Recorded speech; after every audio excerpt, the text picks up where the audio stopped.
Tennessee Wildcast is live on the air with the latest on hunting, fishing, boating, and all things outdoors. Make welcome your host, drummer and outdoor expert novice, Jason Harmon.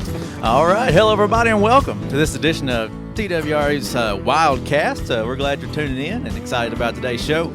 I got Mr. Don King here with me today, helping co-host. Hey, Jason, thanks for the invite. Yeah, glad you're here. And Mr. Frank Fiss, he's our Fisheries Chief. Thank you for being here, Frank. Glad to be here. We're going to be talking about trout today. Yeah, it's a big week for that. Yeah, just we're live here on Wednesday. And just yesterday we had an event out at the Clinch River celebrating trout production. Going to continue, and some federal hatcheries. We're going to talk about that today and get y'all up to speed on muzzleloader season. Going to be happening this weekend, this Saturday. So That's right. Man, and you touched on it just a second ago. That was a beautiful day. We couldn't have ordered up a prettier day for the event on the banks of the Clinch River yesterday. Yep. So that's on the docket for today, and we might even slip in a little Q&A. All right. It's always good. Yeah. So we got a little audio glitch, and that's all right. We'll keep it rolling. I tell you what, we'll just go ahead and fade out, and we'll start talking with Frank. We're going to talk about what happened yesterday. It was a fun event. We were at Miller's Island Boat Ramp, and that's on the Clinch, Right. tailwater of Norris, right? Right, Norris tailwater. And just give them an overview of what happened yesterday, what the intention was for that little press conference and media gathering. Yeah, well, this goes back really over a decade when we've had trouble getting funding for the federal fish hatcheries. And about 3 years ago, really 4 years ago, Senator Alexander got involved and worked with the TVA and the U.S. Fish and Wildlife Service and our agency, too, to work out kind of a deal to see how we could keep production going at federal fish hatcheries. And yesterday we celebrated the end of the first 3-year term of that agreement, and we signed the documents to carry us another 3 years. Okay, so another 3 years they'll be producing some trout. Awesome. Yeah, all those fish are going to TVA is paying basically funding the production for fish that are going to TVA water, so to speak, anywhere in the valley where we stock trout, and we also stock some fish in those water too as the agency, but the 80% of those fish are coming from the federal hatcheries. So. And this agreement just kind of puts it in writing that everybody's understanding what's going to happen, and it has a lot to do with the budgeting, like you said, Frank, over the years. I mean, sometimes you have a lean budget on the federal side, and people decide, oh, well, we don't have to do that. We can take this off the list of things we do.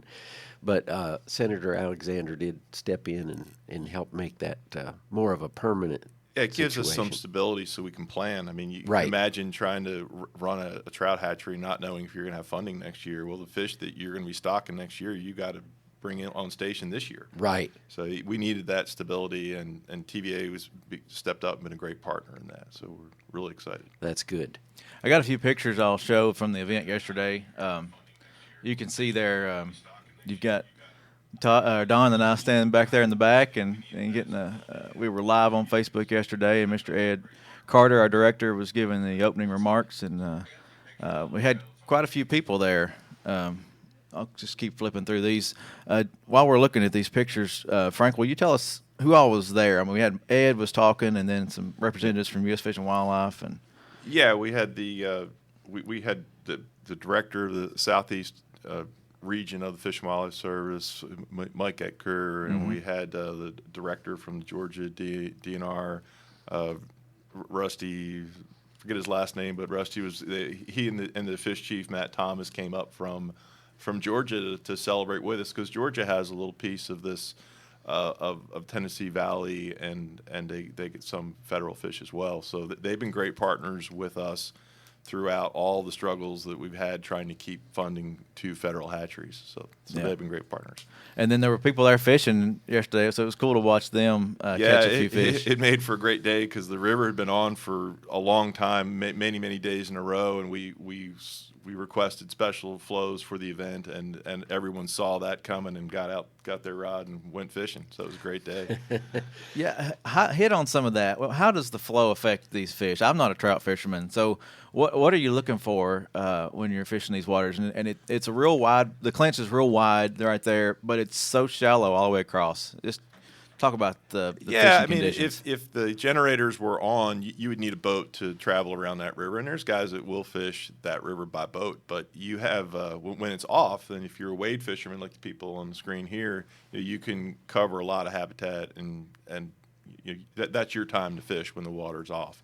Okay. So, but the other nice thing there at the Clinch River is that there's a re-regulation weir, so that the water's metered out of this upper pool, so that there's always adequate flow in the river channel for trout. And that's been a great. That's been there decades now, but it was a big innovation when it did get in. That's something that TVA has always been real proactive with too, isn't it, Frank? Yeah, since the 1990s, they had a real initiative to see what they could do to put oxygen in the water and flows in the water, and keep up with what's going on. They've been steady on that since. And I know you've talked about before about sluice gates that they've implemented in some tailwaters that have helped with the oxygenation, and that's something that's going on right now on the core side, not TVA. Okay. Yeah, that's the main driver to keep the oxygen up on the Caney Fork River, for example, and it needs all the help it can get right now. Okay. So we had. I'll show some more pictures. Our hatchery truck was there with some fish, and Dale Hollow's truck, and I think another, but. We had Mr. Ed Carter releasing some fish, and all the folks that were there, Mike and David Bowling and Rusty Garrison from Georgia. Rusty Garrison, yes. But they all got an opportunity to release some fish, and then there was a gentleman there. This picture, a gentleman there was there. A fisherman had to release a few, so that was kind of cool. Yeah, that's Buzz Buffington there, I believe. Is he a famous fisherman in that area? He really is. He's been fishing that river for a long time. And he's a great guy. You're going to hear more about this, but there was a gentleman there that got recognized. And Don, you met him at Dale Hollow. Yeah, Andy Curry. He's currently the hatchery manager at Dale Hollow, and has been for many, many years. But Mike Etker with U.S. Fish and Wildlife made a special presentation to him for over 40 years of service, and Andy tells me he's got about another year left in him. Then he's just going fishing after that. He deserves it. I worked with Andy throughout my whole career at the agency, I believe. When I first started, he was who I remember being at Dale Hollow. So, and I remember you highly recommending him when we were looking for stories for Wildside early on. Okay. 10 years ago or more, and he lived up to everything you had told me he would be. And boy, I tell you, he's got that hatchery running like a finely tuned fiddle up there, and really takes pride in what he does, as do our biologists that and hatchery managers that run those things. It's a 24/7 deal. You get involved in a hatchery and just keeping the birds out of that's why that partnership was so important. He's got enough trouble with keeping the water and the birds and everything right, and then to not know if you have funding the next year. Exactly. You got that looming over you. So it's been just great that this partnership's been settled for at least the near future. Yeah, that's awesome. Well, you know what I think it's time for? Q&A. Oh yeah. Let's. This is a little segment we've been testing out, and we want to talk about or pull up some questions and answer these questions. A lot of times we get questions coming in on Facebook, coming in through phone calls to the agency. So we wanted to create a little segment called Q&A, TWRA Q&A, and highlight a few questions that we get regularly. And today's questions are kind of coming from me from yesterday's event, just so I know what's going on. And Todd, if you don't care, pull that music down just a hair. The size of the fish that we stock, that those federal hatcheries are going to be stocking. So, Frank, what size of fish are people going to expect to catch when they hit these bodies of water that are being stocked by these federal hatcheries? Yeah, so these are almost exclusively tailwaters. So, and our tailwater management varies. I mean, we've got some tailwaters where we can grow fish, And in those places, we stock fingerling fish by the hundreds of thousands, and that's what we do on the Clinch River. Okay. And we'll also stock maybe 9 to 10 inch fish, like the standard stockers that we'll do on top of that. And we can get, by doing that, we have some easy fish to catch, and we have some fish that mature in the river and become a little more quality fish. But we can offer both, and we do it where we can. And that's common on, South Holston, Watauga, Clinch River, and then there's like the Caney Fork River. We don't have as much success with the real small fish, so we tend to put bigger fish in when we do. But it really varies. So. Okay. And then the bodies of water these fish are going to. Where are these fish going to be released to? These that come out of the federal hatcheries? Well, there's they go to our tailwaters and our reservoirs. Our last, we've got about 100 miles of tailwater habitat that are stocked in the Tennessee Valley. And, a lot of the tailwaters run 12 miles long will be a typical long tailwater. So we'll distribute the fish at multiple sites along the way. And then one more that I wrote down. We didn't discuss this, but bait. Give us some tips. Give us some secrets. What are these people are going to fish with? I know yesterday he mentioned, Ed Carter, our director, mentioned, the smell of opening a can of corn, gets him excited about going fishing because that's what they used. And then somebody was telling Matt, use a Rapala, a little 2-inch or 4-inch Rapala or something. Yeah. So what do you suggest? Well, both of those work. I mean, when the water's on, you can't beat those Rapalas for trout when the water's up. Still fishing with various types of bait work. I tried my hand fly fishing in the afternoon and did it the hard way and got skunked. So, but we did have one of our colleagues did catch a fish on a midge. So a lot of the fly fishing that goes on there this time of year is kind of midge patterns and such. But I mean, it really to me it's when and where you go as much as anything, and then the bait. You figure that out on the way. Yeah. Well, we were at one of the other ramps. I mean, Don and I were there yesterday. We went to a different ramp, checked it out, and there was a lot of bugs flying around. Oh, yeah. And is there a certain time that bugs hatch that are better times to trout fish? And the bait of choice might be a midge or? Yeah, I mean, it's best to watch the fish in the water and see what they're doing. If you see them rolling, they're taking midges underneath. If you see them sipping on the surface, that tells you might have some dry fly action that day. But again, if the water's on, you're chucking hardware or streamers, and that's going to work. So the bigger fish are going to be a little bit easier to catch, and you could use a Rapala or something like that. I think you're referring to the big fish that we stocked yesterday, and those fish are going to be fairly naive. They've been in a hatchery their whole life. They'll take bait. They'll take spinners. They're probably not keyed in on the midge hatch just yet, but give them a couple weeks and they'll start figuring it out. Gotcha. Okay. Yeah. And speaking of those, there were some really nice bonus. I call them bonus fish. Yeah. Those brood fish that have been around for a couple of years that have, provided a lot of eggs over the last couple of seasons. But then they released those too yesterday too. Yeah, that Irwin National Fish Hatchery is a pretty important source of eggs for the whole country. Right. And when they use up their brood stock, they offer them to us for stocking. Uh-huh. They have some other obligations with them, but generally we try to use those as best we can throughout the system as well. And while nobody ever calls to complain about catching them. People are surprised to see those big fish in the river, and it always generates excitement. I don't care which river it is. Right. Yeah. Now, something I want to hit on that we're going to talk about in a couple of weeks is the winter trout stocking program. Mm-hmm. The trout that we use for that, where are those fish coming from? It will depend on the location. Now, the fish that are going to for example, Normandy tailwater, that's a TVA facility. That'll come out of that pool of fish for TVA waters. But other places that we stock around the state, they could be fish that are raised at Dale Hollow Hatchery that we pay production costs for, or they could come from one of our trout hatcheries.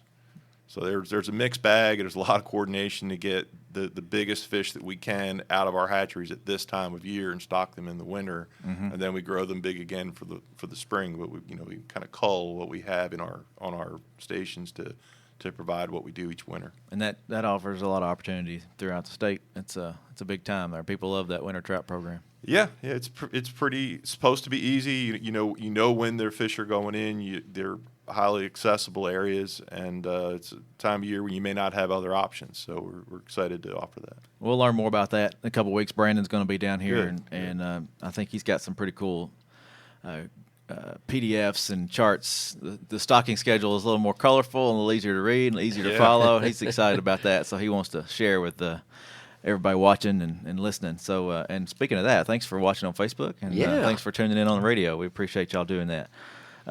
Anything else we want to add on the trout stuff there, Don? Anything you?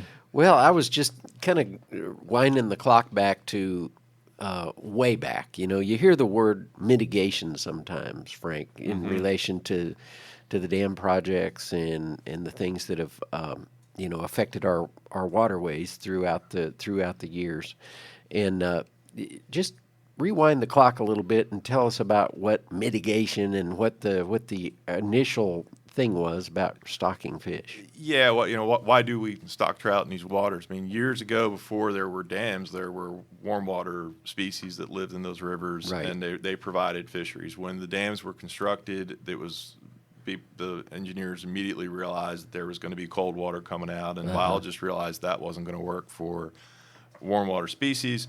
So they would have, essentially large, 100 miles of water, devoid of fishing opportunity. So to mitigate that loss, the hatcheries were built. These federal hatcheries, particularly Dale Hollow, was to help out and provide fisheries in these areas. So that's where the phrase comes from.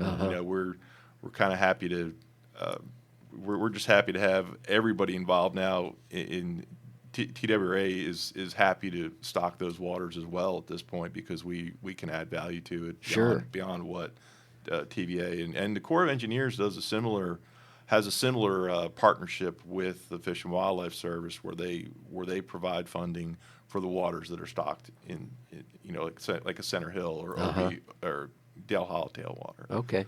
Yeah. So it's pretty neat. All right. Well, anything else we want to add on the trout production and the celebration from yesterday? It was a great day. Excited about 3 more years of guaranteed fish, hopefully, and was glad to have Georgia in town. We may have mentioned this, but name those 3 hatcheries again that produce these fish mainly for these bodies of water. It's Dale Hollow and Irwin National provide 80% of the fish that are going into Tennessee tailwaters and reservoirs. Now, there's another hatchery, I believe it's Cohutta, Georgia, is where they take fish down there, but I'm not 100% sure. I think there's a starter fish from Dale Hollow that go to Chattahoochee Forest Hatchery, and then they stock them out into TVA waters. Okay. So and those probably stay more close to home there in northern Georgia, I guess. Yeah, they're trout. As Rusty mentioned yesterday, their trout capital is up there on the Tennessee system in Georgia. Yeah. And the gentleman that was recognized again, Mr. Currier, is that right? Curry. Andy Curry. Yeah. He had worked in all 3 of those hatcheries in his career. Yeah. 40-something years, right? That's pretty amazing. He's had his hands in all those, and maybe that's why they've been so successful, Mr. Curry. So anyway, all right, I think that wraps it up. Anything else you want to add before we jump into deer hunting? Or Hey, one more thing. I met a woman yesterday, Bonnie, that works for TVA, and she's the one that is the new liaison that works with the Uncharted television show, and we started that television show, Tennessee Uncharted, about 5 years ago, and had to sort of hand it off, and another sponsor stepped up. That was TVA.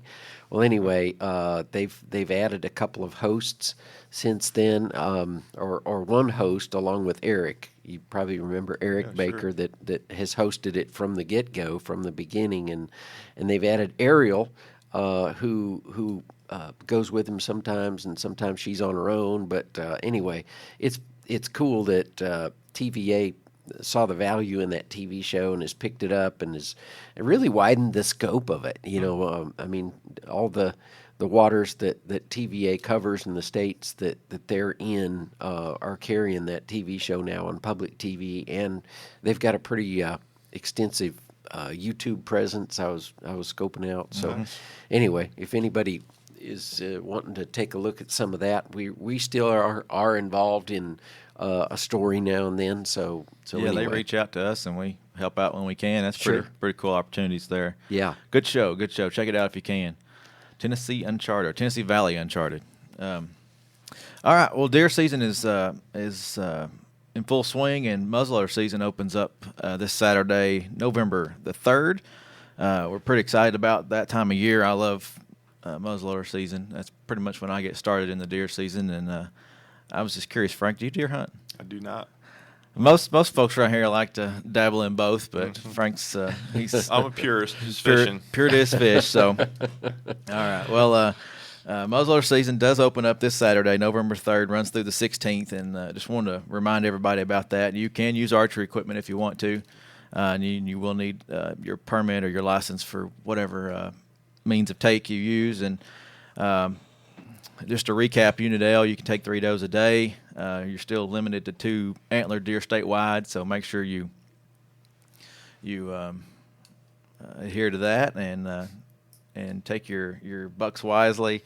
And remember, the antler definition has changed. Back to what it used to be. A couple of years ago. So if it's 3 inches, 3 inches in length, it's considered antlered, and if it's less than 3 inches, it's antlerless. Right. So make sure you pay close attention there. And your hunting guide, page 32, is always the best place to get this information and stay current on that. That's on our website, TWRA.org. Pick one up in the store, but page 32 is where you find that information. And speaking of the hunting guide, there was an error. We noticed that there was a week's difference in what should have been listed as the opening of trapping. Oh, okay, yeah. And trying to remember what page that's on. But anyway, it's November 16th should be the opening day. Okay. As opposed to the week following, which is kind of how the calendar fell when the thing was being put together. So yeah, make sure you always check the guide online. Yeah. We make sure that one's updated. If something got misprinted in the printed version. That's right. That one's always the latest and most current information. And the most current fishing regs will come out, March is when that's planned to come out? That's when they'll be effective. Hopefully we'll get them out in February, so right, get ready. Okay. So, yeah, and don't forget to buy your license. If you want to buy your license and be ready for that new season, that's you can purchase those later in February there. So February 18th. 18th, that's it. CWD, always remember that. Your import restrictions vary across our region, too. Information guy has been out with some of the crews. They've been doing some check stations and sampling on deer as they come in, and remember those CWD restrictions, what you can and can't bring back, and that's on page 30 of the hunting guide. Just refresh your memory on that if you're hunting outside the state of Tennessee. That's something else to pay attention to. Remember, on our app, you can check your stuff in, check it in online, go to a check station. And that's right. It makes it real easy. But and soon after muzzleloader wraps up, that's a couple weeks, and then you got the gun season. That'll run November 17th through January 6th. So it's going to be a hot time to be in the deer woods from here on out. Weather's cooperating. It's pretty nice. A little warm today. Hey, happy Halloween. Hey, thank you. Nice costume. Yeah, thank you. I look like I work here, don't I? But anyway, well, anything else we want to hit on? We got a few more minutes here. We can chat, highlight some stuff that's going on around the agency. Don't forget the comment period is still out there for waterfowl, for the waterfowl seasons, if you want to comment on that. A shout out to our radio listeners. We really appreciate everybody tuning in, and this program airs on Saturday. We're recording it as Jason mentioned on Halloween. Yeah. But anyway, we appreciate everybody tuning in and on your local station, and remind you to visit us online. At tnwildlife.org for the latest information available, and we just appreciate our listeners out there. Yep. So like I said, next couple of weeks we're going to have Brandon on, talk about winter trout programs. And it's already starting. I mean, the Normandy tailwater will be stocked tomorrow. Okay, that's good information. That's what I'm hearing from Dale Hollow. I don't know if the rain's going to blow them out or not. We're expecting some weather tomorrow, but by this weekend for sure, Normandy. There could be others too. That's just one that comes to mind for some reason. I knew it started in November, but I wasn't sure the exact date. I hadn't looked at the calendar yet, but I'm I knew. sure Brandon's got it on the web if it's it's known out at there. This time. TNWildlife.org under the fisheries section. That's where you'll find that information in the reports out there, or the schedules out there. And then there's also other stocking schedules or reports that we've done. Yeah, freshwater and trout are out there. I posted the freshwater the other day to Facebook so people could. The warm water. Yeah, warm water. They're all fresh water. Yeah, that's right. What I'm thinking. Yeah, warm water. Thank you. That's why you're the expert. But yeah, warm water stocking. The low salt stocking. Yeah. Yeah. So anyway, folks were interested in that and appreciated that report coming out. And then we did get some questions on, why we're not seeing this fish or that fish being stocked in certain areas. But we're going to get that, and bear with us. We're trying to make the best fishery possible for the sportsmen. So. Hey, and one other thing, kind of hearkening back to the presentation yesterday, it was pretty impressive when I learned that, and I hear these numbers a lot, but sometimes they just fly by you and you don't really consider them that closely. But spending about $73 for every dollar invested in the hatchery program, that's what anglers spend. Right, that's the economic impact, the rate of return, yeah. So, Frank, you got any other info on that? I mean, you think about all the peripheral things that anglers do that bring money to Tennessee based on their angling interests. Yeah, that was just one study, but in general, I think the last estimate was $2.1 billion across the state. Right, is what fishermen are generating. So, yeah, and that trout really is a dollar well spent for the federal government and whoever's paying it. We do. It definitely fits everyone's mission. And, the TVA likes to have economic development, and that's a good way to do it too. Yeah, really. And I was just reading some of the other bullet points. 240,000 fish roughly will be stocked into these tailwaters, rainbow, brown, and brook trout. So that's just the Clinch River. Oh, okay, yeah. Man, so we're a lot like more. 1.1 million across all the tailwaters. And Gotcha. Okay. Such.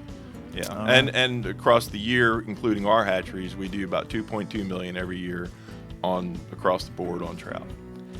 And thanks to our hatchery guys for making it all happen. Oh yeah. There's a lot of work that goes behind the scenes. We're not all sitting behind desks. They're out there working hard for you and trying to make it happen, where y'all can catch some fish and enjoy the wildlife of Tennessee. And we appreciate folks tuning in today.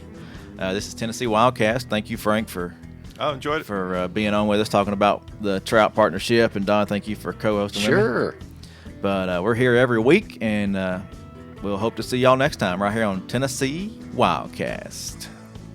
Thanks for tuning in. Stay connected with TWRA by visiting our website at tnwildlife.org and follow us on Facebook, Twitter, and Instagram.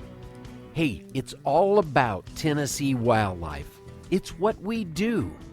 Tennessee Wildcast will be on the air again next week. We'll see you then.